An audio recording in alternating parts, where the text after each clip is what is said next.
యాదాద్రి జిల్లాలో ఈ రోజు తెల్లవారుజామున జరిగిన రోడ్డు ప్రమాదంలో ఏపీకి చెందిన ఇద్దరు డీఎస్పీలు ప్రాణాలు కోల్పోయారు.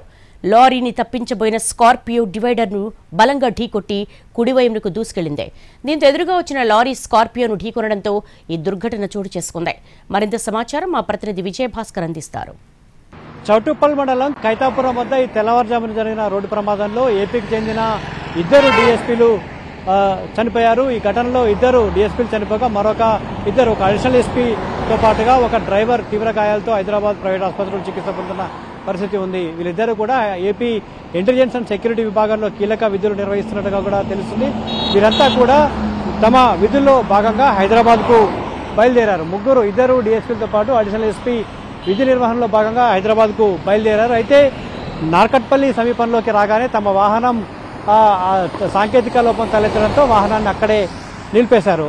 దీంతో పాటు హైదరాబాద్లో తమ కార్యాలయం నుంచి మరొక వాహనాన్ని పంపించాలని విజ్ఞప్తి చేయడంతో అక్కడి నుంచి నరసింహరాజు అనే హెడ్ కానిస్టేబుల్ స్కార్పియో వాహనంతో బయలుదేరాడు. వారందరినీ కూడా నార్కట్పల్లి సమీపంలో వాళ్ళందరినీ కూడా పికప్ చేసుకోవడం జరిగింది. నార్కట్పల్లి దగ్గర స్కార్పియో వాహనంలో అడిషనల్ ఎస్పీతో పాటు ఇద్దరు డీఎస్పీలు నరసింహరాజు తీసుకొచ్చిన వెహికల్లో ఎక్కారు. స్కార్పియో వాహనంలో వాళ్ళు బయలుదేరారు.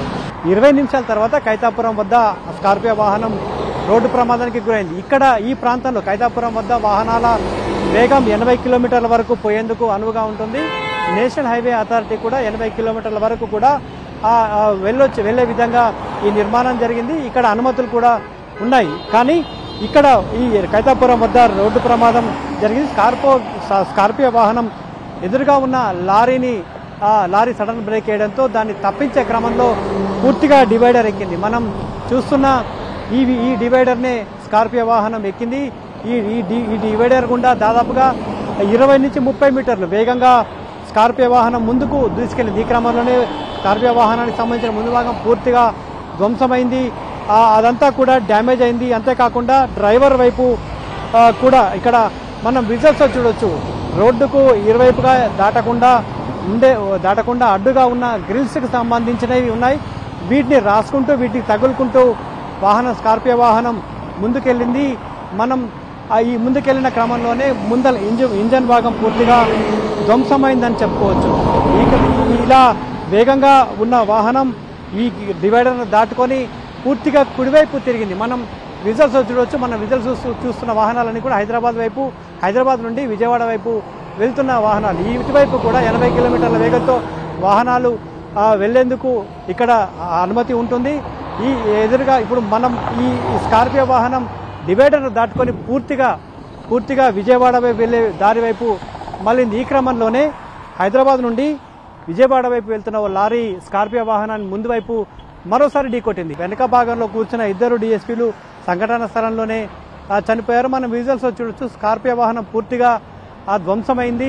ముందు ఇంజన్ భాగం పూర్తిగా ధ్వంసమైన పరిస్థితి మనం విజువల్స్లో చూడొచ్చు.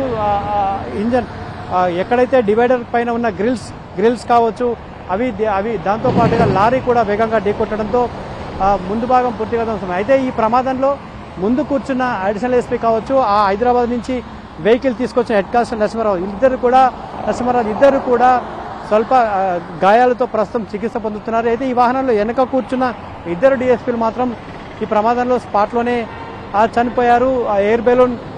డ్రైవర్ వైపు ఎయిర్ బెలూన్ ఓపెన్ అయింది.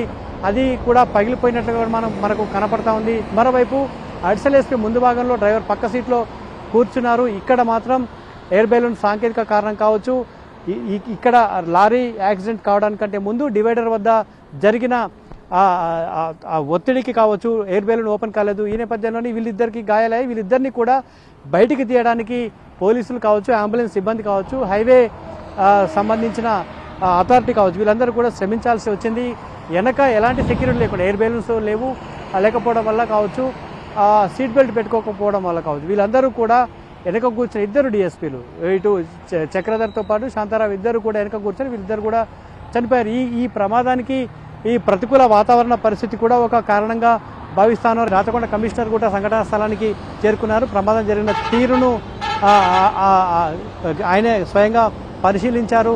కొంత హ్యూమన్ ఎర్రర్, మానవ తప్పిదం కూడా ఈ ప్రమాదానికి కారణమై ఉండవచ్చు అనే అనుమానాన్ని కూడా వ్యక్తం చేసిన పరిస్థితి అయితే ఉంది. ఇక్కడ గత కొద్ది రోజుల నుంచి కూడా ప్రమాదాలు వరుసగా జరుగుతూ ఉన్నాయి.